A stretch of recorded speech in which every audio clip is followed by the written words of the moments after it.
We in America are immigrants, or the children of immigrants. We are one people, but a people welded from many nations and races.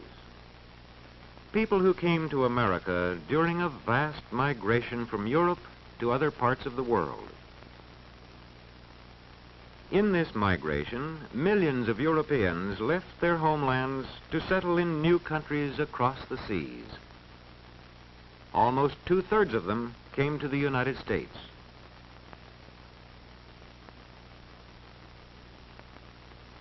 When we became a nation, our population numbered just under 4 million. Each symbol here represents 500,000 people. Most of our people were of British origin, but there were also Dutch and many Germans, as well as French, Spanish, a great many Negroes, and others.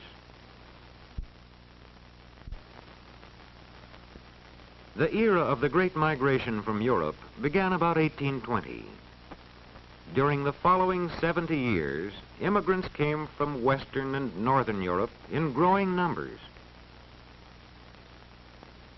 The earliest waves brought people from Ireland and Great Britain, from Germany and nearby countries.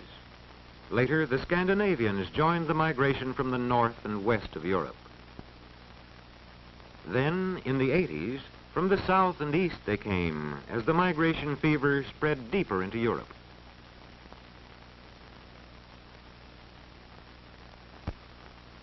During this period, too, came immigrants from the Orient. The century following 1820 saw Asiatic migration as Chinese and Japanese crossed the Pacific in considerable numbers. They from the Orient settled chiefly in our far west. The flow of immigration reached its peak between 1891 and 1920. During these years, a tremendous movement set in from the countries of Southern and Eastern Europe. Many still came from the north and west, but many more came from Austria-Hungary, Poland, Russia, Italy, and the Balkan Peninsula. But what of the people behind these symbols? What were their motives and hopes? Let us turn back to a steamship agent's office in a European port a half-century ago. Most of those seeking passage to America are farmers and peasants, like this family from Eastern Europe. Behind them lie years of labor on land that could never be theirs. A man grows discontented when his own labors and the labors of his family go mainly to enrich a landlord. For peasants like these, there is hope of a better life in America across the sea. And there are those who have known at firsthand the political oppression of autocratic governments. Governments that deal swiftly and ruthlessly with those who dare to champion political liberty and freedom of expression. To the man deprived of civil rights in his native land, America offers the hope of freedom. And then there are families like this, who have suffered a religious persecution that could drive them from their homes and scorn their right to worship in their own manner. For such as these, there is the promise of religious freedom in immigration to America. These and millions of others like them make up the Great Migration. Millions of every nation and calling, drawn together by their vision of America, a vision of land, opportunity, and freedom. These face the long ocean voyage.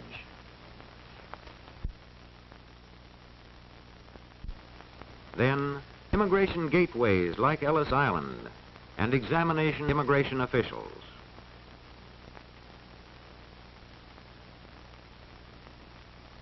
Here, at the turn of the century, almost all Europeans enter freely, except undesirables such as criminals.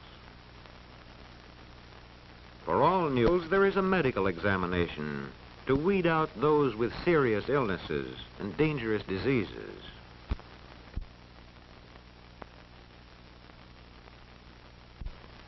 Many are rejected. Once in the new land, what lies ahead?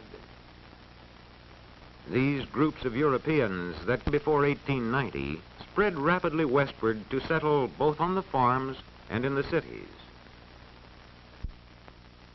By the year 1900, settlements of Germans were scattered widely from east to west. Scandinavians were grouped in the northern Middle West,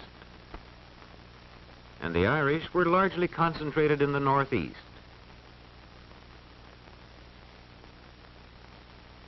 Today, the sons of these immigrants still cultivate the soil that their fathers made their own. And the farming communities and cities founded by these groups are typically American. Here, there is little trace of the old world, though we find these communities still peopled by the children of these immigrants. Most of the immigrants that came after 1890 went into the factories and found their homes in the tenements of America's growing cities.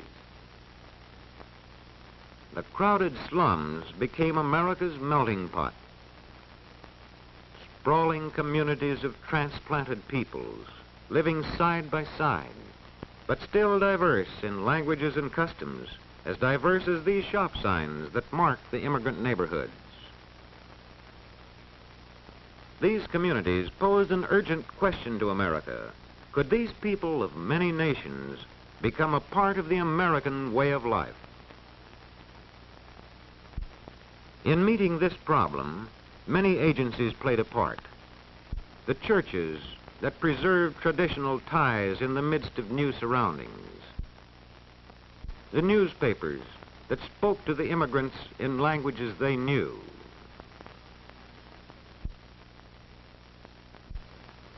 The trade unions that taught them to work together. These and other agencies drew into the larger community the stream of new arrivals. In 1924, a law was passed to restrict immigration from countries outside the Western Hemisphere.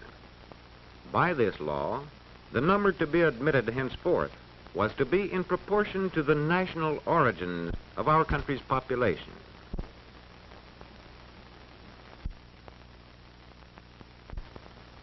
This gave to Northern and Western Europe more than 80% of the total, while Southern and Eastern Europe received less than 20%. After 1924, immigration from Europe dwindled and virtually stopped during the Depression of the 1930s. But immigration from our American neighbors went on. A century of immigration has brought in many people from Canada, and more recently, there has been a lively migration from Mexico, as well as from the Caribbean area.